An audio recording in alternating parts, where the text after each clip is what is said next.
Oi, tudo bem com vocês? Na aula de hoje nós vamos estudar a seção 5.4, que é a respeito de integrais indefinidas e o teorema da variação total.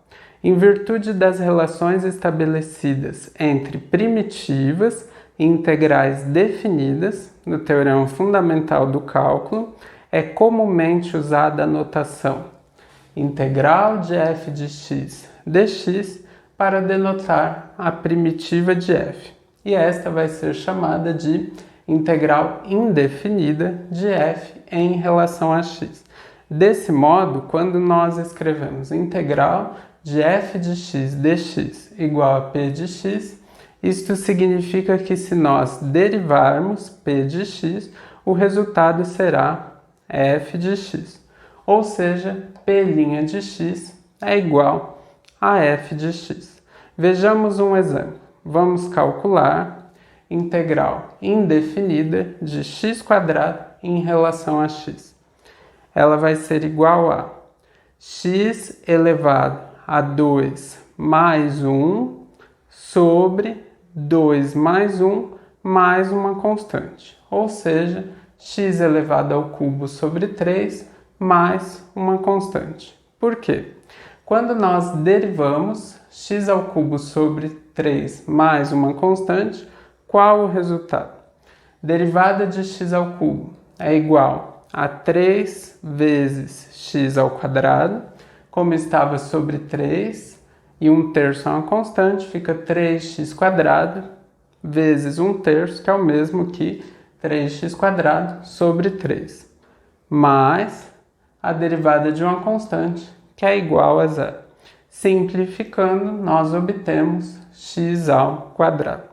Ou seja, a derivada de x ao cubo sobre 3 mais uma constante é igual a x ao quadrado. A seguir, eu coloquei uma observação importante. A integral definida de f em relação a x no intervalo fechado a b é um número, enquanto que a integral indefinida de f em relação a x é uma função ou uma família de funções.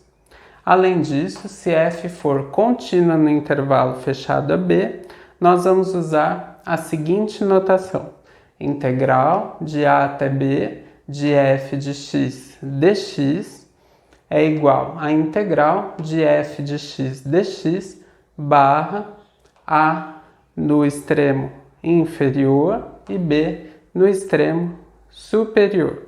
Ou seja, para nós calcularmos a integral definida de f em relação a x no intervalo fechado a b, primeiramente nós calculamos a integral indefinida de f em relação a x e depois nós avaliamos o resultado em b e subtraímos do resultado avaliado em a.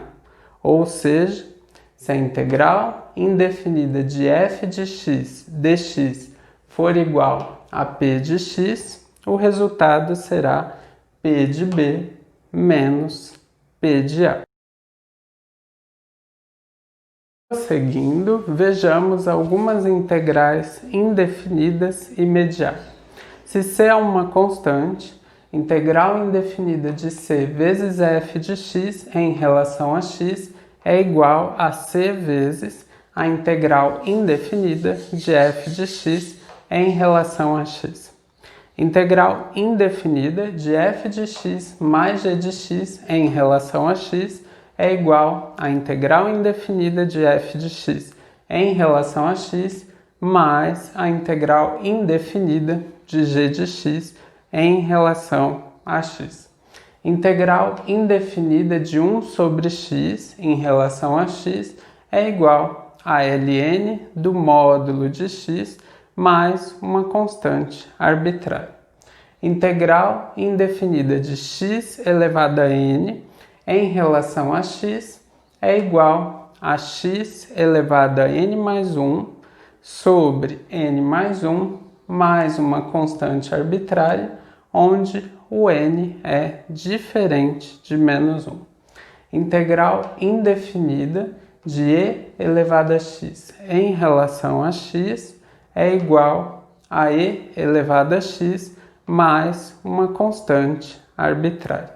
Integral indefinida de a elevado a x em relação a x é igual a elevado a x sobre o ln de a mais uma constante arbitrária.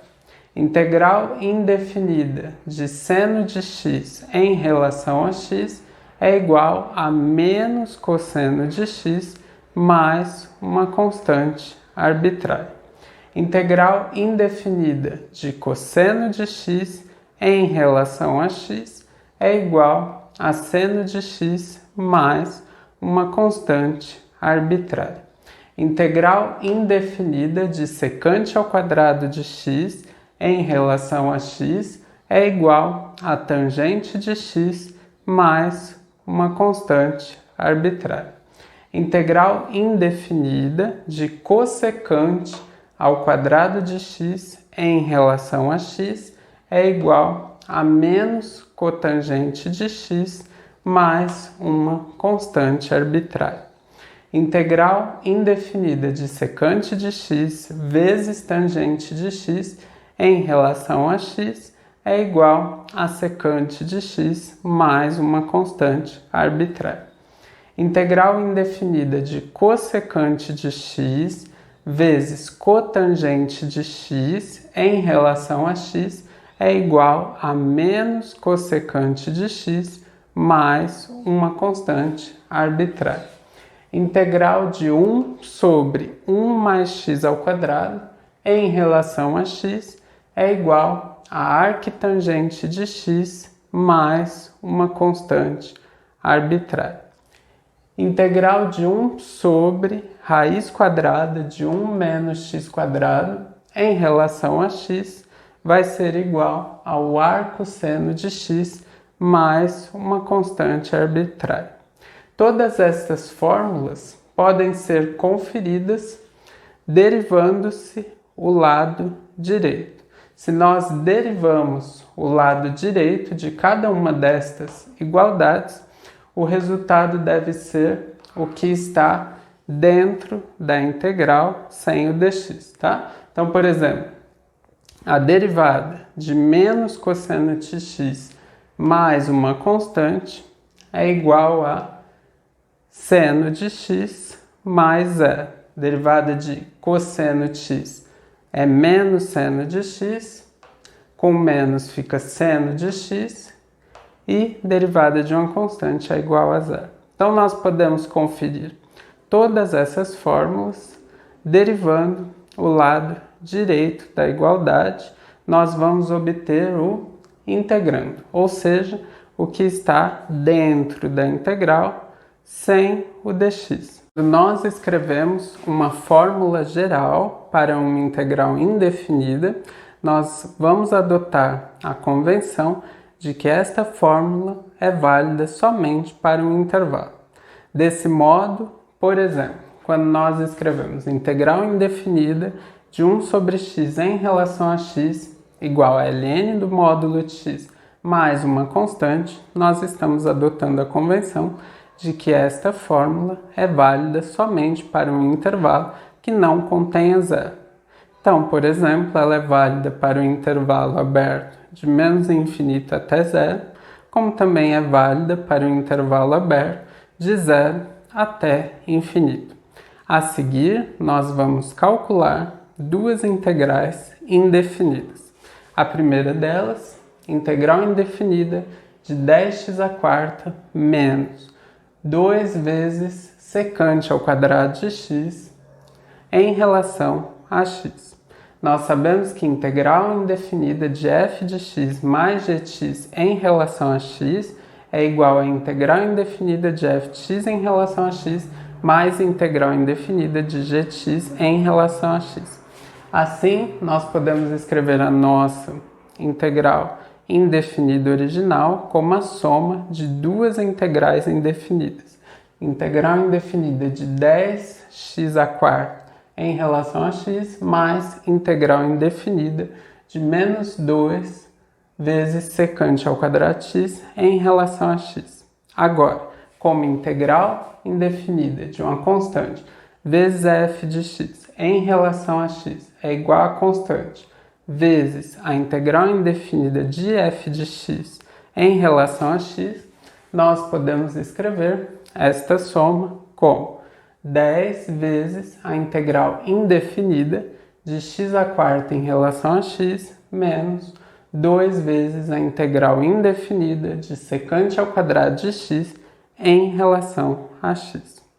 Agora nós sabemos que a integral indefinida de x² em relação a x é igual a x elevado a 4 mais 1 sobre 4 mais 1 mais uma constante, ou seja, x² sobre 5 mais uma constante. E a integral indefinida de secante ao quadrado de x em relação a x é igual a tangente de x mais uma constante. Como nós sabemos que soma ou diferença de constantes também é uma constante, nós podemos evitar de ter que escrever uma constante para cada uma delas. E nós podemos escrever diretamente no final mais constante. Então, nosso resultado vai ser 10 vezes x elevado a quinta sobre 5 menos 2 vezes tangente de x mais constante.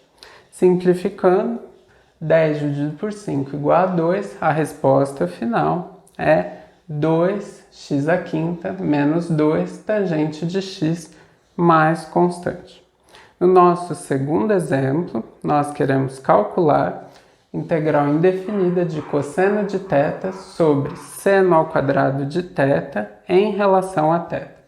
Vejam que cosseno de θ nós podemos escrever como 1 vezes cosseno de θ, e seno ao quadrado de θ nós podemos escrever como seno de θ vezes seno de θ. Então, nós ficamos com integral indefinida de 1 vezes cosseno de θ sobre seno de θ vezes seno de θ em relação a θ. E nós podemos separar essa fração como um produto de duas frações. Então, nós podemos reescrever o integrando como 1 sobre seno de θ vezes cosseno de θ sobre seno de θ. Então, nossa integral original é igual à integral de 1 sobre seno de θ vezes cosseno de θ sobre seno de θ em relação a θ. Agora, nós sabemos que 1 sobre seno de θ é cossecante de θ e cosseno de θ sobre seno de θ é igual a cotangente de θ. Então, nós ficamos com integral de cossecante de θ vezes cotangente de θ em relação a θ. E vejam que nós sabemos que a integral indefinida de cosseno de θ vezes cotangente de θ em relação a θ é igual a menos cossecante de θ mais uma constante. Assim, nossa resposta final é menos cossecante de θ mais uma constante.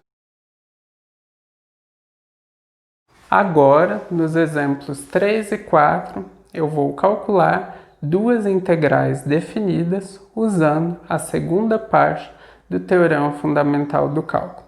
No exemplo 3, nós queremos calcular a integral de t³ menos 6t em relação a t no intervalo fechado 0,3.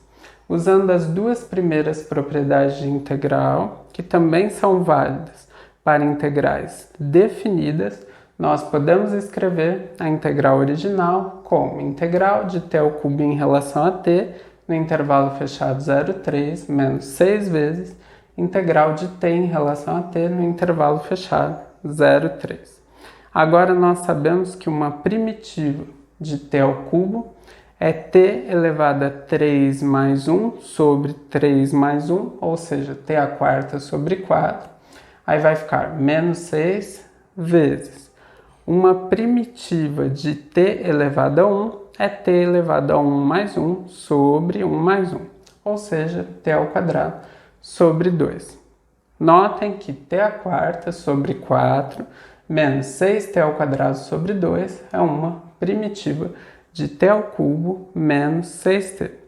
Agora nós vamos substituir o t pelo limite superior e depois fazer menos a substituição de t pelo limite inferior. Então nós vamos ficar com, substituindo t por 3, o resultado é 3 à quarta sobre 4 menos 6 vezes 3 ao quadrado sobre 2.